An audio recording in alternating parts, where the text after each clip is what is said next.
Benvenuti all'Hangout organizzato dalla Adler Entertainment con il grandissimo Bret Easton Ellis. Dovremmo essere in diretta con lui. Hi Mr. Ellis.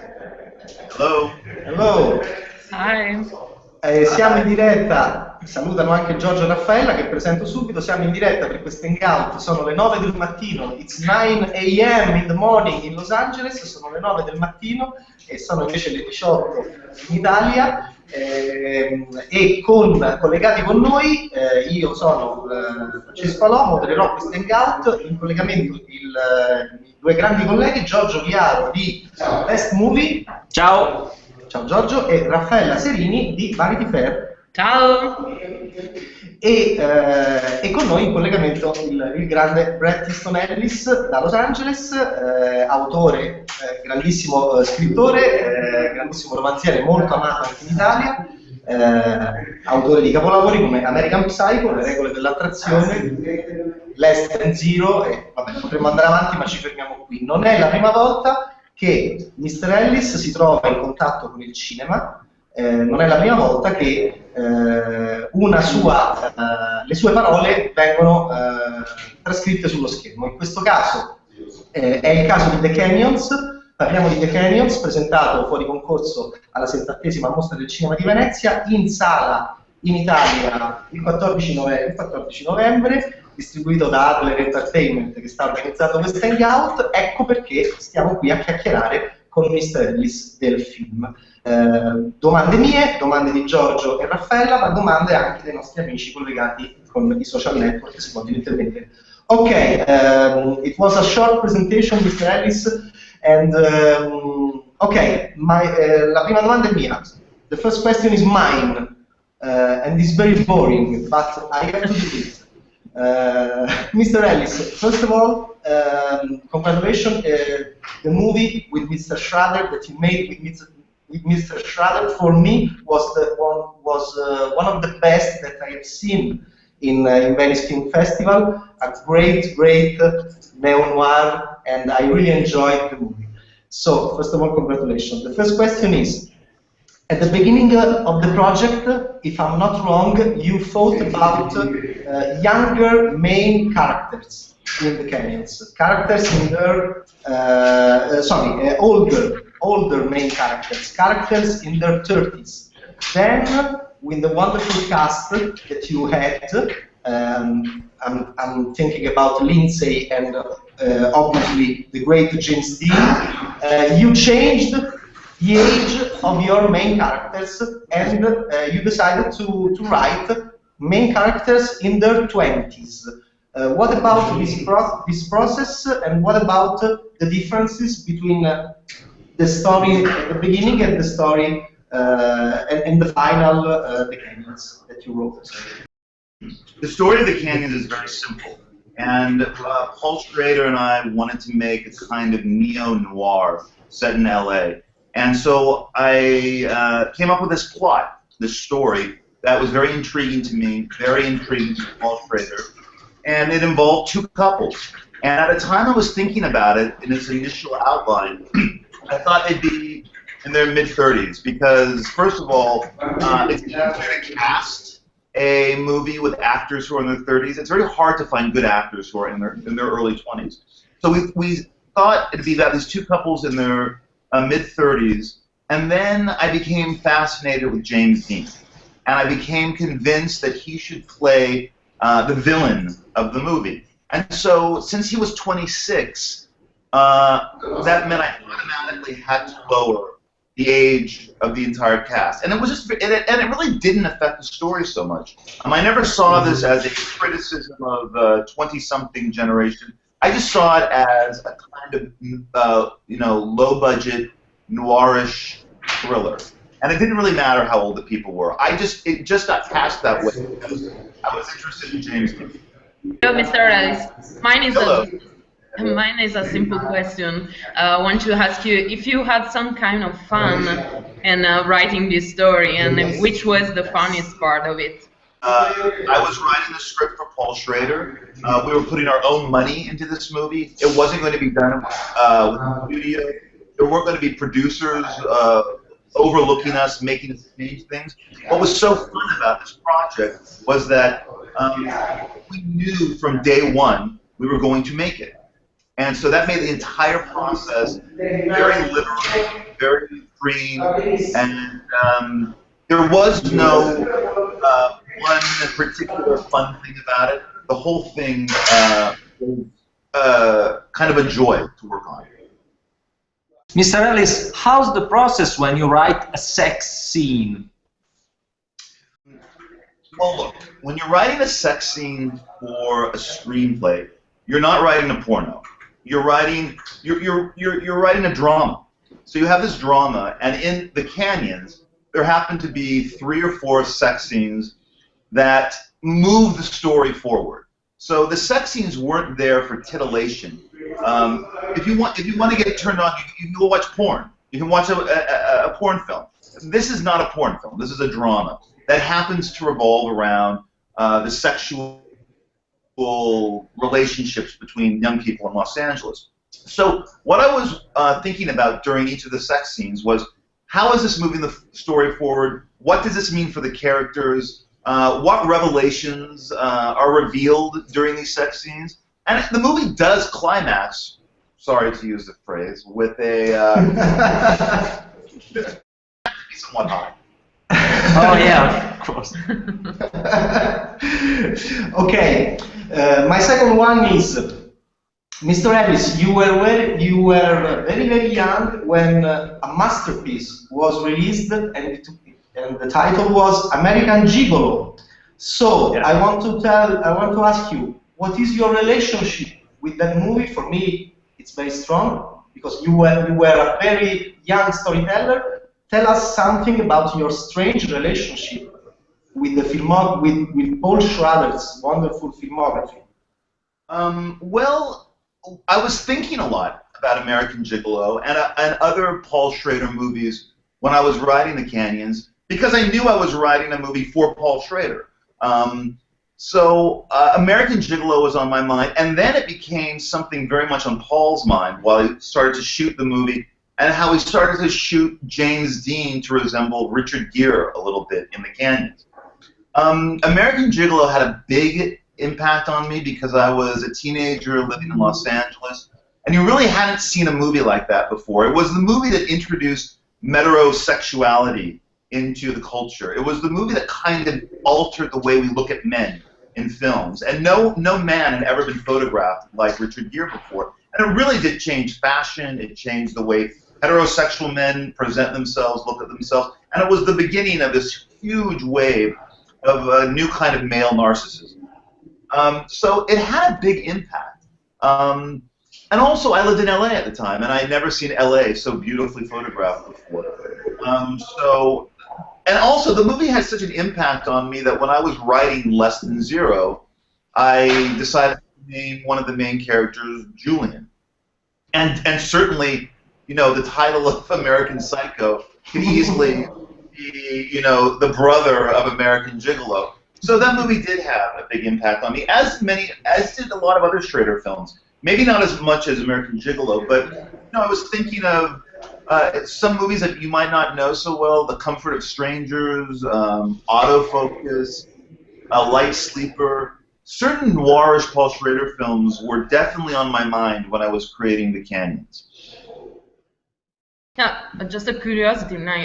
Is there any other recent movie which had such a big impact like American Gigolo at that time? Well, you know, that's a good question. Do movies now have the same impact that American Gigolo had when it was released in 1980 and played in theaters for 5 months? And, you know, you had to wait in line to see it.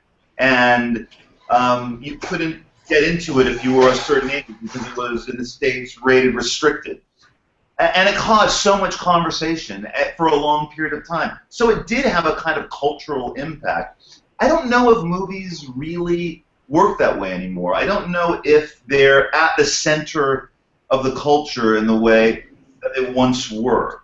So I don't know if I've seen any movies lately that have had that kind of cultural impact.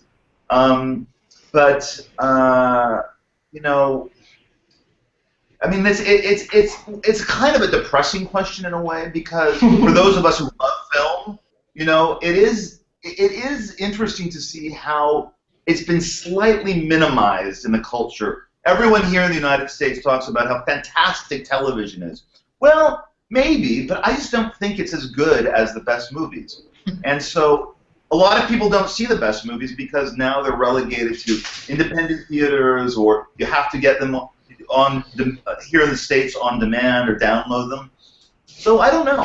I mean, do you know it? Do you know of any? Do you think there are any recent films that have had a kind of impact like that? I'm not sure. Okay, Giorgio. Mr. Ellis, why the name Christian for the James Dean character? Is it a kind of ironic reference to 50 Shades of Grey? It's not ironic. Not ironic. Okay. Not ironic. I was actually, look, when I was writing The Canyons, it was during January, February 2012. And a lot of things that were going on in my life, I incorporated into the script. Now, look, my life wasn't as complicated as the characters in the film The Canyons, but there were things going on that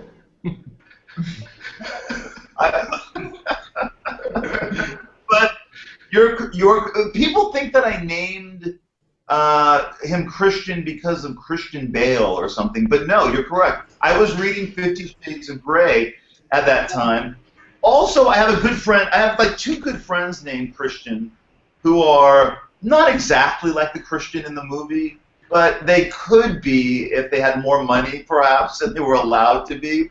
So I was thinking of them, and I was thinking of 50 Shades of Grey, and it just was, it was the right name. It's just the right name. And also it has that kind of symbolic weight, and you know, Paul has his own, you know, religious background, and I thought, oh, you know, what does it really matter? We'll name him Christian.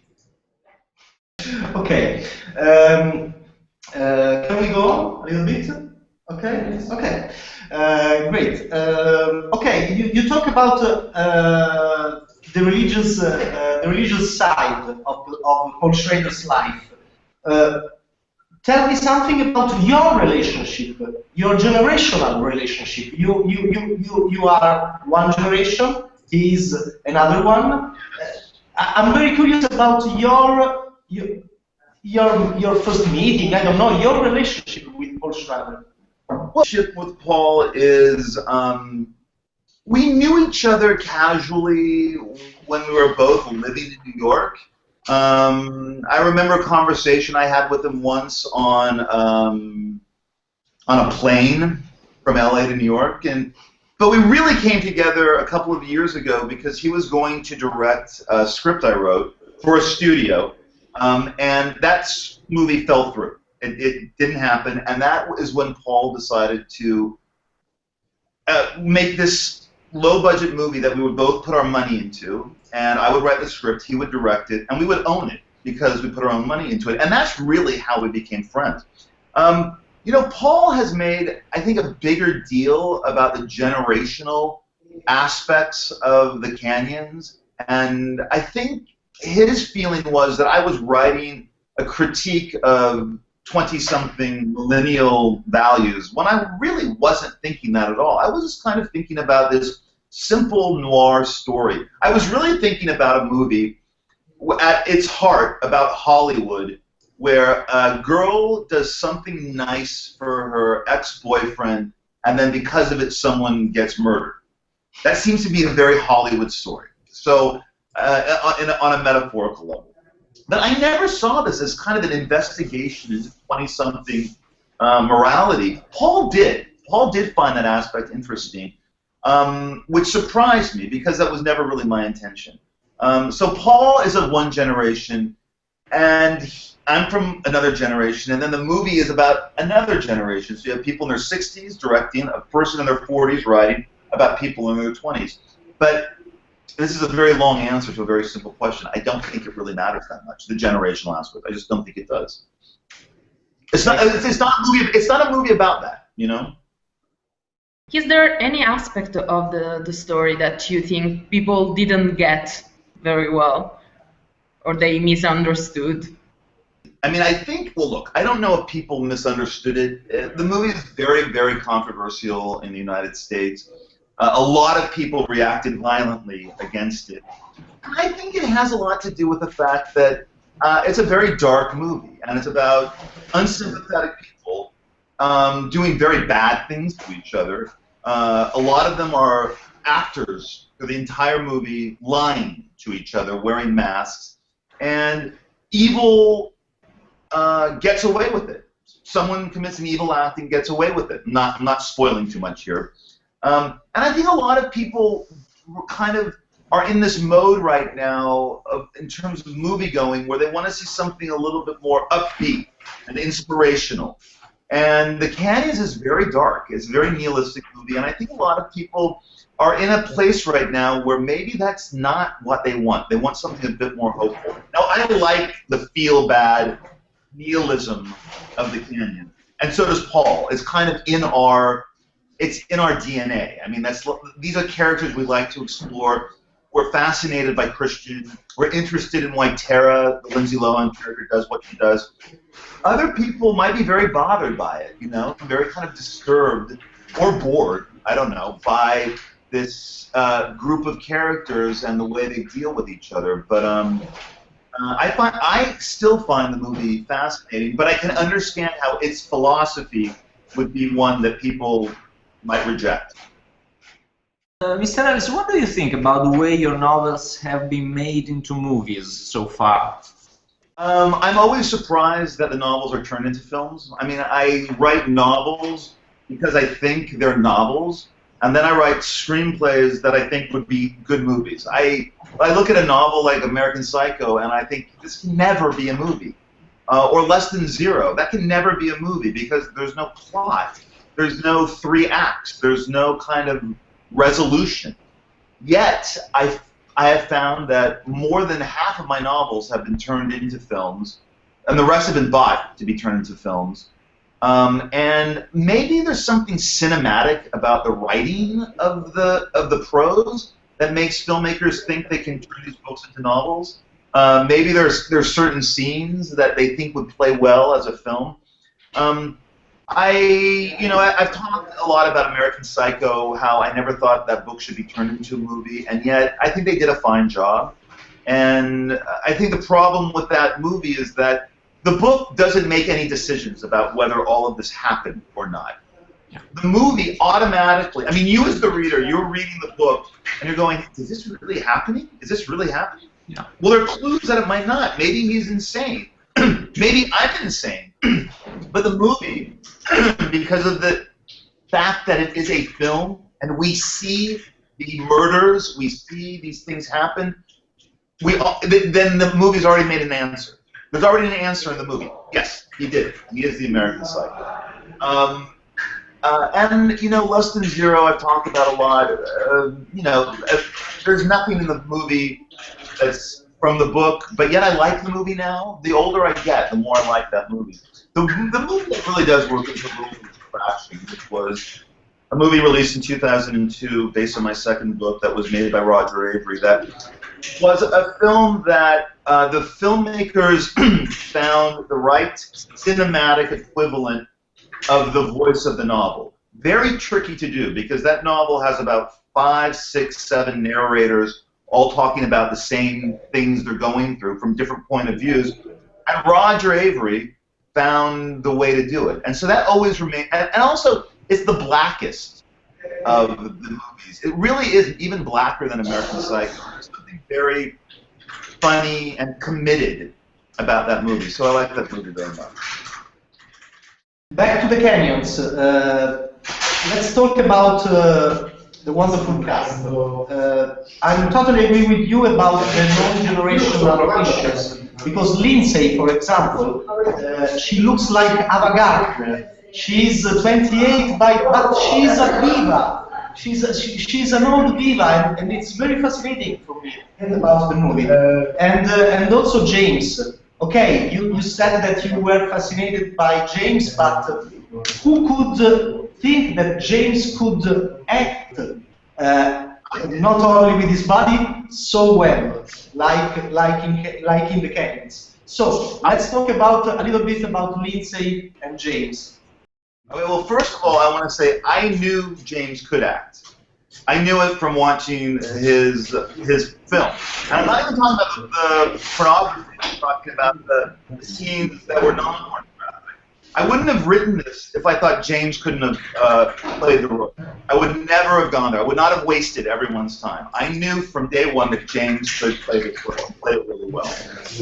Lindsay, I was not on board with. I didn't want Lindsay in the role, and you know, Paul Schrader had met with her at her request. She had gotten a hold of the script, and she wanted to play the lead. And we had another actress already cast in that role, but Lindsay's audition was really great. It was really great. I mean, regardless of how good her audition was, I knew there was so much baggage attached to her, and I knew it was going to change people's perception of the film once we have Lindsay Lohan in it. And, you know, it was very difficult decision because I do think that we paid a price for it. I do think that the movie was not taken as seriously in the U.S. because of Lindsay's participation in it, even though it perhaps got us a lot more, press, but ultimately the critical reaction, and especially on social media in the United States, was very harsh, and a lot of criticism towards Lindsay, not because of her performance, because I think her performance is wonderful, it's just because of our country's perception of Lindsay, as you say, this kind of like diva, very messed up girl, was going to affect our production. And it did. And she was somewhat difficult to deal with. But ultimately, you know, she never made us behind schedule. We were on budget. There were a couple of really bad days that got out of that were blown out of proportion. We totally agree with you, Mr. Ellis. And he is a great actor, great actor. Okay, that was the last question and the last answer, but not in life, we hope, by the wonderful Mr. Bret Easton Ellis, a wonderful writer, a wonderful screenwriter. In Italy, we love you, Mr. Ellis, you know, and by the wonderful work of Fernanda Milano. We know your work since your first novels, so have a nice day in Los Angeles, and have a nice rest of the day in Los Angeles, and thank you very much. Great work with the Canyons. We hope to talk with you again in the future. Thank you very much. Thank you very much, guys. Bye-bye. Thank you, Mr. Ellis. Bye-bye. E ringraziamo Raffaella Serini e Giorgio Viano per Raffaella Vantifere e Giorgio Best Movie, fantastici, e ringraziamo Adler Entertainment, The Canyons in sala, non perdetelo, in Italia il 14 novembre, un neo-noir nichilista come solo Mr. Ellis avrebbe potuto scrivere, e diretto da un grande genio, lo sceneggiatore di Taxi Driver, il regista di American Gigolo, Il bacio della pantera. Insomma, uno dei film, per noi tre almeno, per noi quattro, più belli che sono passati a Venezia, per controversi, c'è chi lo ha odiato e chi l'ha amato, ma noi lo abbiamo amato moltissimo, un grandissimo film. Bene, grazie a tutti, salutiamo? Sì. Salutiamo? Ok, ciao a tutti e buon cinema a tutti. Bye bye, Mr. Ellis. Guys, thank you.